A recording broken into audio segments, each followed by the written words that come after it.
Bonjour à tous, c'est Finwave. Aujourd'hui j'avais envie de vous parler de ma stratégie d'investissement à long terme. C'est une stratégie que j'ai construite au fur et à mesure du temps avec toutes les connaissances que j'ai pu acquérir depuis que je m'intéresse au marché financier, c'est-à-dire à peu près 4 ans. Le but ici c'est vraiment pas de vous vendre quoi que ce soit, je veux juste vous partager une approche qui est raisonnablement simple et efficace, qui peut être parfois un peu ennuyante, mais qui a fait ses preuves.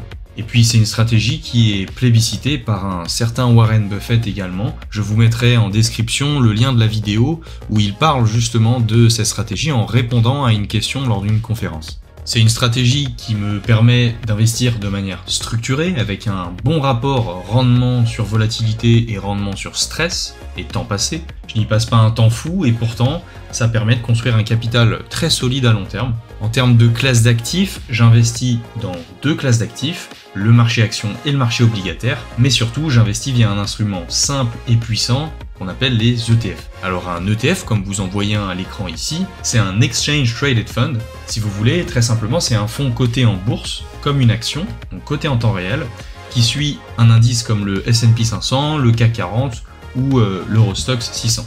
Contrairement à un fonds de gestion active, il n'y a pas d'équipe d'analystes derrière qui vont chercher à savoir quelles sont les entreprises du moment qui pourraient surperformer le marché. Et donc les frais de gestion, comme vous le voyez ici, ce qu'on appelle le Total Expense Ratio, le taux des frais de gestion annuels, est très faible avec les ETF. Et ça fait toute la différence à long terme. On va prendre un exemple sur un calculateur d'intérêt composé. Imaginons qu'on investisse 0 € initialement et qu'on se verse 400 € en investissement chaque mois et qu'on a un taux d'intérêt de à peu près 9% pour le rendement historique du marché américain, c'est à peu près ça, auquel on soustrait les 0,07% comme on a vu de frais de gestion du fonds. On investit pendant 40 ans, ça nous apporte, comme vous le voyez juste en bas, un capital de 1 667 705 €. Maintenant, je vais vous montrer quels sont les frais de gestion d'un fonds à gestion active classique qu'on pourrait retrouver par exemple dans une assurance vie. Alors ici, vous avez l'assurance vie classique que vous pouvez obtenir en allant voir le Crédit Agricole en agence. Et si vous descendez un petit peu dans les unités de compte, vous allez trouver que les fonds actions représentent à peu près 1,63% en moyenne de frais de gestion. Donc ce qui est tout à fait énorme par rapport, comme vous le voyez, c'est vraiment stratosphérique la différence, 1,63% versus, comme on l'a vu avant sur l'ETF là, sur le SP500, 0,07%. Donc si on vient retrancher là, c'est 1,60%, on se retrouverait à 7,33%. Donc on va rentrer ça et vous allez voir la différence. Donc 7,33% de rendement après frais, ça nous donnerait 1 084 000. Donc vous voyez qu'on a une énorme différence, on a presque 600 000 € de différence, précisément 580 000 € de différence environ, sur 40 ans de capital, simplement parce que on a investi sur des fonds à gestion active. Alors là, vous pouvez très bien me répondre, d'accord, très bien, mais imaginons que ces fonds à gestion active arrivent réellement à faire plus de bénéfices. Peut-être qu'après les frais, je gagnerai plus. Et bien là, c'est bien la chose qu'il faut comprendre et saisir. Il y a une étude qui s'appelle l'étude Spiva et qui vous montre le pourcentage des fonds qui investissent dans des sociétés à forte capitalisation boursière qui ont surperformé le SP500, donc l'indice américain de référence, et ceux qui ont sous-performé. Et donc vous voyez qu'il y a seulement 10,5% des fonds sur 15 ans qui ont surperformé le SP500. Donc c'est quand même une probabilité proche de 1 sur 10 qui est très faible.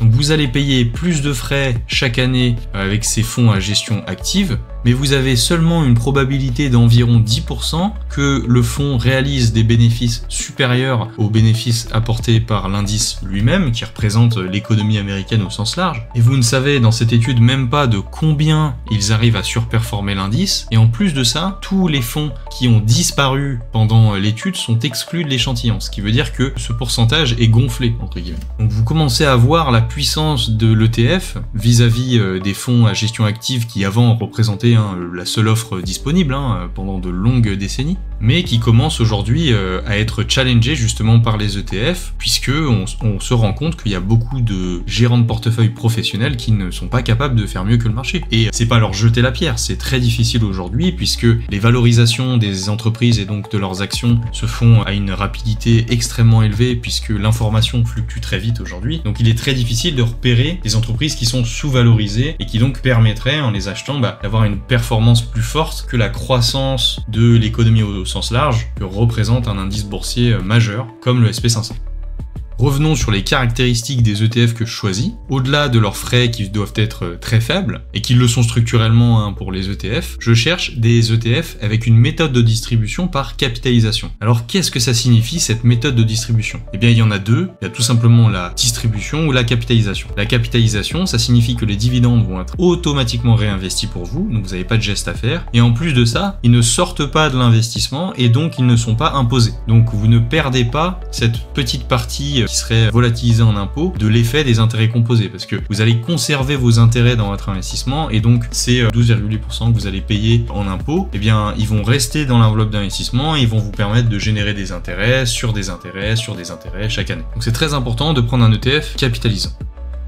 En ce qui concerne maintenant le choix géographique de l'investissement, je privilégie plutôt les actifs américains, et pour une seule et bonne raison que la performance historique du marché américain est nettement supérieure à celle du marché européen. Je vous ai représenté ici les deux indices majeurs que sont l'Eurostoxx 600 qui représente l'économie européenne et le S&P 500 qui représente l'économie américaine. Et vous voyez que le S&P 500 est en blanc, il propose depuis 2004 un rendement cumulé de 653,60% versus un rendement de 147,13% pour le marché européen. Vous voyez qu'on a une différence significative, un très gros multiplicateur différentiel entre les deux marchés, ce qui me fait porter vers le marché américain. D'autant plus que lors des crises, le marché européen a le même max drawdown, c'est-à-dire la baisse la plus forte depuis le plus haut avant la crise, que le marché américain. Donc finalement, vous avez un rendement plus élevé pour une même volatilité lors des crises. Et cette performance historique du marché américain qui est supérieure aux autres marchés, elle l'est depuis qu'ils ont eu leur indépendance au XVIIIe siècle. Les États-Unis ont quand même beaucoup d'avantages pour eux. Ils ont une économie puissante, un hard power avec le nombre de bases militaires qu'ils ont à travers le monde, et un soft power avec leur culture qui est disséminée à travers le monde qui est très important. Ils sont très attractifs et ils attirent les meilleurs talents du monde, ce qui leur permet d'innover. Donc ils ont vraiment une domination militaire, culturelle et économique qui est très forte. Et si un jour, imaginons qu'ils s'effondrent, eh bien tout le monde entier risquera effectivement aussi de s'effondrer, puisque de toute façon il y a énormément d'États dans le monde qui détiennent des actifs américains, et donc si les États-Unis sont pas capables d'honorer leurs dettes, eh bien ils seront en faillite également. Donc finalement, autant être investi sur le marché qui apporte la plus grande performance pour le même niveau de volatilité. Je pense que c'est tout à fait entendable rationnellement. L'autre avantage des ETF, c'est qu'ils sont autorégulés. Si vous avez par exemple une entreprise comme Amazon qui fait faillite alors qu'elle représentait 3,86% de l'indice SP500, eh bien elle va être auto-nettoyée, c'est-à-dire qu'elle va être sortie de l'indice très rapidement et remplacée par une autre entreprise qui va prendre sa place. Donc ça permet finalement, grâce à l'investissement dans des ETF qui suivent des indices, des ETF indiciels, d'être constamment exposé aux grands gagnants du moment, les entreprises qui attirent le plus de capitaux à un instant T. Alors que si vous aviez détenu cette action Amazon comme ça sur une position simple en portefeuille, vous auriez dû attendre éventuellement un miracle ou un rebond important pour pouvoir revendre cette action si vous l'aviez acheté au mauvais moment. Comme vous commencez également à le voir, vous voyez que l'indice S&P 500, il est largement diversifié également sectoriellement. Vous avez le secteur des technologies aujourd'hui qui bien sûr attire énormément les capitaux, et on le voit très bien que finalement l'indice il est bien représentatif de l'ère dans laquelle on vit, puisque c'est bien les entreprises technologiques qui attirent le plus de capitaux. Et vous avez également des services financiers, des biens de consommation cyclique, de la télécommunication, de la santé et j'en passe. Donc vous avez vraiment une exposition large à une économie globale, et ça permet donc de réduire le risque, puisque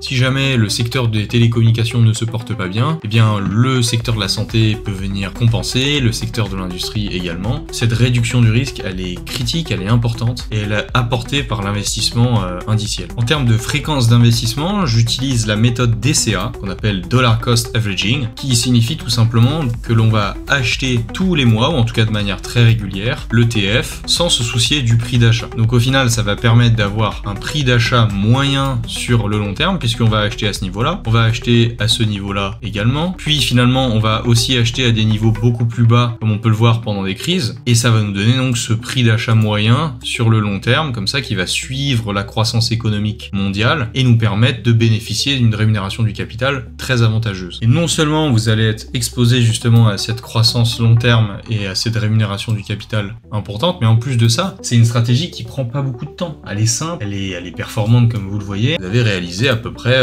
6,24 votre capital initial, ce qui est tout à fait significatif, tout en n'y passant pas beaucoup de temps, parce qu'un ordre d'achat sur un ETF, déjà ça peut être automatisé, et même si vous le faisiez à la main, ça vous prendra à peu près 30 secondes une fois par mois, si vous investissez tous les mois. Personnellement, je n'ai pas envie d'être stressé tous les jours à surveiller les marchés, j'ai envie d'utiliser mon énergie mentale pour d'autres choses, et donc c'est une stratégie qui est tout à fait adaptée à cela. Dernier avantage de cette stratégie d'investissement graduel en DCA avec des ETF, c'est que vous allez limiter les frais de courtage. Quand vous faites du stock picking, vous avez souvent de nouvelles idées d'investissement, et donc vous allez vendre du Apple pour acheter du Carrier, vendre du Carrier pour acheter du Nvidia, et puis vendre du Nvidia pour acheter du Amazon. Donc vous allez faire souvent des opérations d'achat-revente en fonction de vos convictions, de vos idées, de vos analyses. Sauf que à long terme, ça vient rajouter aux frais que vous subissez. Et donc comme vous avez vu avec l'exemple des frais de gestion sur les fonds à gestion active versus les fonds ETF, eh bien ça représente quand même une perte en capital très importante sur le long terme. Surtout si vous n'arrivez pas à faire mieux que le marché. Et comme vous avez vu avec les statistiques précédentes de l'étude Spiva, il est très difficile de faire mieux que le marché parce que même les professionnels ne sont que 10% sur le marché américain à peu près à faire mieux que le marché. Et alors, petit bonus avec cette stratégie qui est finalement la seule composante un peu active de cette stratégie, c'est que dès lors que j'ai un certain nombre d'indicateurs qui vont me faire comprendre que je suis dans une crise historique, comme par exemple la crise de 2007, ou alors la crise du Covid en 2020, ou même tous les chocs pétroliers qu'on a eu à l'époque en 87, la bulle internet en 2002, j'ai un certain nombre d'indicateurs qui peuvent me dire qu'on est dans une crise en plus de ce que je vois dans les informations, dans les news,